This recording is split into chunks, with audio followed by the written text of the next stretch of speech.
This is Biotronix Cavitation 6-in-1 device. Here you have the 6 modality of the slimming.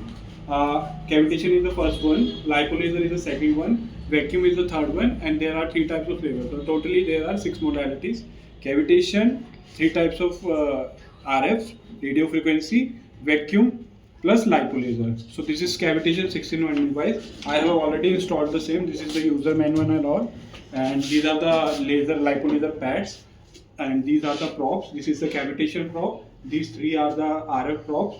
This is the tripolar, this is 6-polar, and this is quad-polar. And this is the vacuum bipolar. So now I will show you the demo of the same.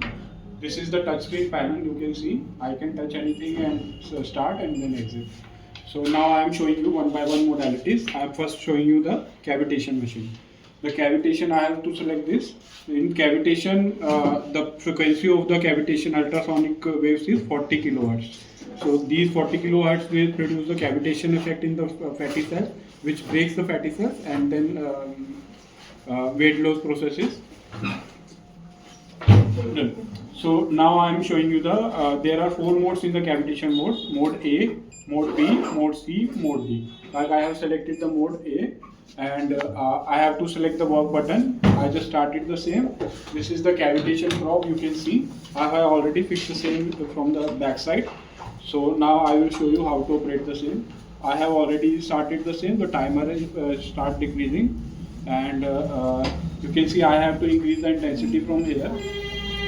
I can feel the same. Now I will be showing how the same can be seen. I'm just putting some water on the same, and you can see that water is getting vibrated because of the ultrasonic cavitation 40 kilohertz frequency. I'm just increasing the intensity, and then you can see the change in the water happening. I have made the same to the full. You can see the same. Now I am changing the mode A to mode B. You can see mode B, mode C, mode D. You can see how the same is getting changed.